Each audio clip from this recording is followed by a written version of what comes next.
good morning to all of you. Welcome to the computer class. I am your computer teacher Sukriti, and students, today we will be continuing further our 6th chapter, that is Adobe Animate. Okay, so students, in the previous lecture we discussed about what is Adobe Animate, what are the features of Adobe Animate, how should we start Adobe Animate. Okay, so in today's class we are going to discuss components of Animate timeline. Okay, the Animate timeline is located below the stage. तो last time हमने class में discuss किया था कि stage क्या होता है. तो जो हमारी एनिमेट की टाइमलाइन है वो स्टेज के जस्ट बिलो लोकेटेड होती है. It contains the frames, layers and scenes that make up a movie.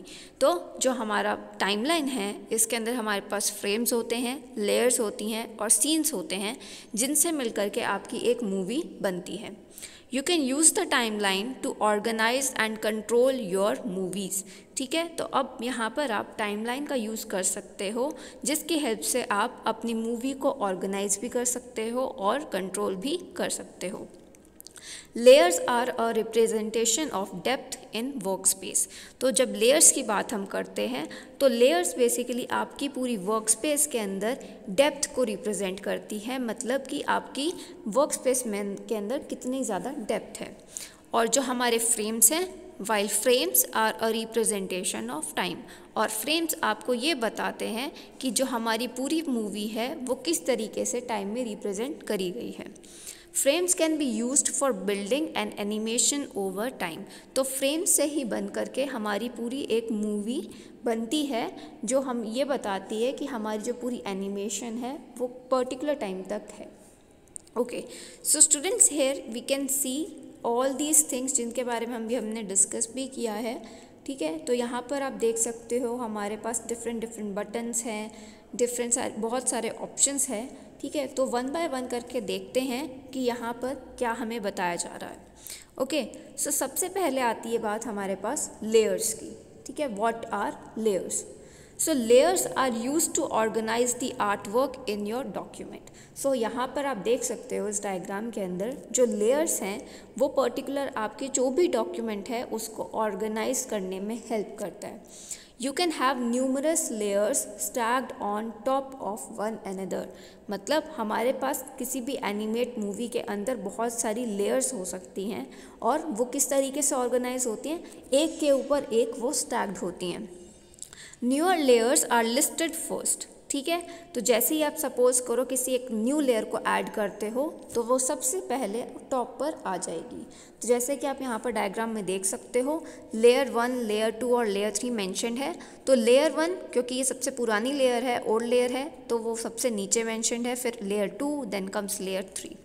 Okay, now each layer can contain a different image that appears on the stage. अब हर एक particular layer के अंदर अलग image होगी जो आपकी स्टेज के ऊपर अपीयर हो जाएगी. And you can draw and edit objects on one layer without affecting objects on another layer.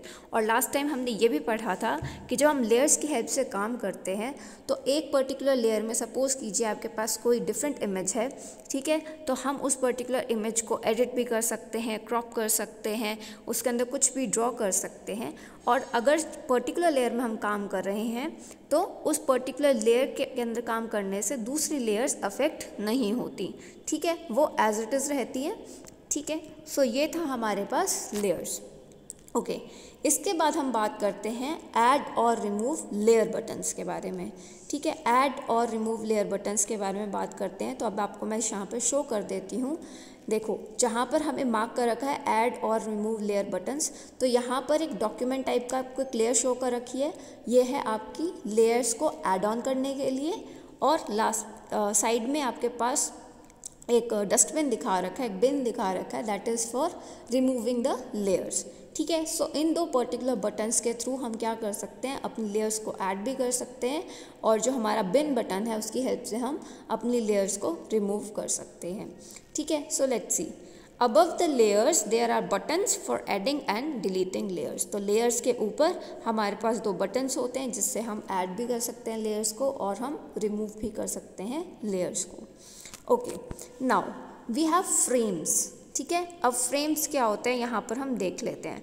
So students, here you can see, यहाँ पर हमारे पास शो किया हुआ है कि फ्रेम्स कहाँ पर हैं। ये रेक्टेंगुलर बॉक्सेस में आप देख सकते हो, ठीक है, ये है हमारे पास frames. Okay, frames are the little rectangles on the timeline. तो हमारे पास टाइमलाइन गिवन है, ठीक है, ये हमारी पूरी एक टाइमलाइन है। यहाँ पर हमारे पास छोटे छोटे रेक्टेंगल्स हैं जिनको हम क्या बोलते हैं, frames. They enable you to control what appears in animation sequences. ठीक है, तो अब फ्रेम्स की हेल्प से हम ये चीज़ कंट्रोल कर सकते हैं कि हमें अपने एनिमेशन के अंदर किस चीज़ को पहले लेकर आना है। ठीक है, तो बेसिकली हमारी एनिमेटेड मूवी के अंदर ये हमें बताते हैं कि हमारा एनिमेशन सीक्वेंस किस तरीके से आएगा। ठीक है, okay. Length of time in an animation is divided into frames. ठीक है, जो भी हमारी एनिमेटेड मूवी होती है उसके अंदर जो भी उसकी लेंथ होती है उसको हम फ्रेम्स के अंदर डिवाइड कर देते हैं। ठीक है, so here we got to know about कि फ्रेम्स क्या होते हैं और किस तरीके से हम फ्रेम्स के साथ काम करते हैं। Now we have frame indicator.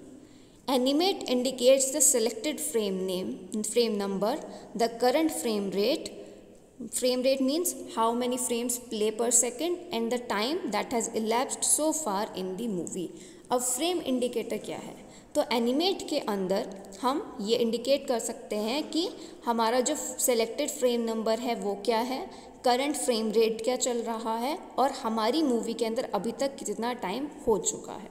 ठीक है, so all this tells frame indicator. ठीक है, तो फ्रेम इंडिकेटर आपको ये शो करता है। ऊपर आप देख सकते हो 30 FPS लिखा हुआ, that is the frame rate. ठीक है, तो ये है हमारे पास फ्रेम इंडिकेटर।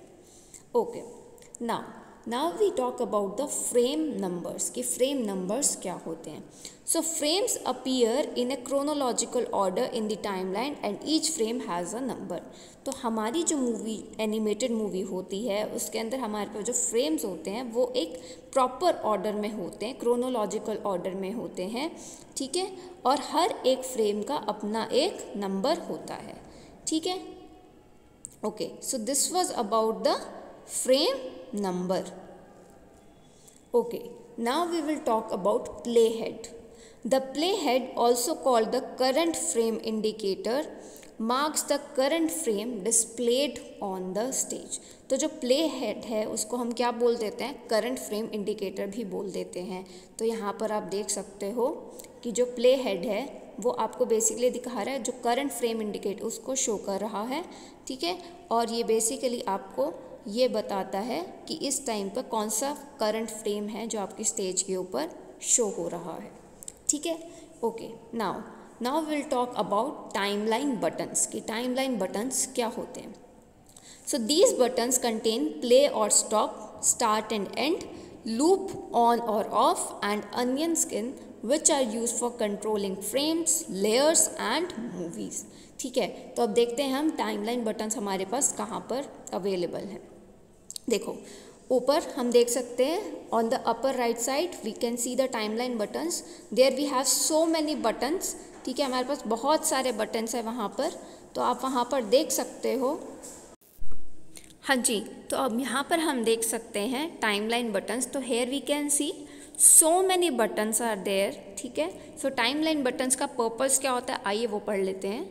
तो दीज बटन्स कंटेन प्ले और स्टॉप। ठीक है, वहाँ पर हमने देखा था प्ले और स्टॉप बटन था, start and end, loop on और off and onion sketch which are use for controlling frames, layers and movies. तो टाइमलाइन बटन्स के अंदर हमारे पास प्ले और स्टॉप बटन होता है, स्टार्ट एंड एंड बटन होता है, लूप ऑन और ऑफ बटन होता है। ठीक है, तो यहाँ पे हमारे पास ये सब बटन्स होते हैं जिनकी हेल्प से हम अपने फ्रेम्स को कंट्रोल कर सकते हैं, लेयर्स को कंट्रोल कर सकते हैं और अपनी मूवी को कंट्रोल कर सकते हैं। ठीक है students, so these are about some of the very important things which we will talk about when we will work on the Adobe Animate. ठीक है, okay. Now the next topic here we have understanding the drawing tools in tools panel. ठीक है, तो हम आपको पहले से ही पता है कि हमारे पास जो एडोब एनिमेट होता है उसमें डिफरेंट ड्राइंग टूल्स होते हैं जो कि हमारी एडोब विंडो के अंदर राइट हैंड साइड पर प्रेजेंट होता है, ठीक है। The tools panel is packed with tools that you can use to create and work with graphic objects, ठीक है। तो हमारा जो टूल्स पैनल है उसमें हमारे पास बहुत सारे टूल्स होते हैं जिनकी हेल्प से हम बहुत सारे ग्राफिक ऑब्जेक्ट्स को क्रिएट कर सकते हैं और उनके साथ काम भी कर सकते हैं, ठीक है। Okay, so here you can सी कि हमारे पास बहुत सारे टूल्स हैं, ठीक है। सो सबसे पहले हम लेफ़्ट हैंड साइड से चलते हैं। सो लेफ़्ट हैंड साइड पर हमारे पास एक एरो बना हुआ है, so that tool is known as selection tool और एरो भी बोल देते हैं हम, ठीक है।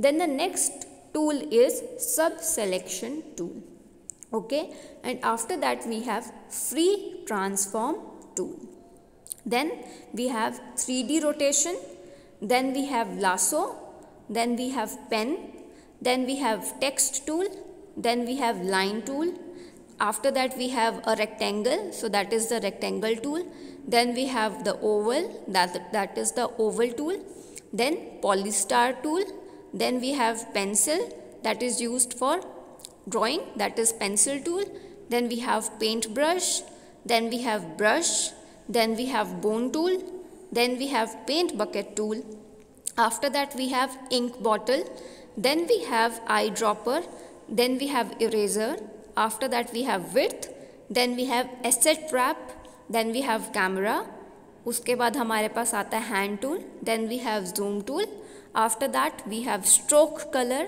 then we have fill color, then we have black and white, then we have swap color, and in the last we have tools modifier, ठीक है। So these are the tools which we will be talking about in the next class, ठीक है। तो ये सारे tools जो मैंने आपको बताए इनकी अच्छे से एक्सप्लेनेशन हम नेक्स्ट चैप्टर में करेंगे, जिसमें आपको पता चल जाएगा कि हर एक टूल का अपना क्या यूसेज होता है, ठीक है students. Okay, so by default the tools panel appears on the far right side of the program window. तो जैसे कि हमें पता है कि जो हमारी प्रोग्राम विंडो होती है उसके बिल्कुल राइट साइड पर हमारा टूल्स पैनल पहले से ही प्रेजेंट होता है, ठीक है। लेकिन अगर हमें इस पर्टिकुलर टूल्स पैनल को ड्रैग करना है तो हम इस पर्टिकुलर टूल पैनल को ड्रैग करके बिल्कुल लेफ़्ट हैंड साइड पर भी ले करके जा सकते हैं अपनी कन्वीनियंस के अकॉर्डिंग, ठीक है students. So I hope that आज का लेक्चर आपको बहुत अच्छे से क्लियर हो गया होगा, एंड आई होप दैट आप इस वीडियो को अच्छे से देखेंगे भी और अपनी बुक के अंदर से इस पर्टिकुलर चैप्टर को रीड भी करेंगे, ठीक है। So thank you so much and take care.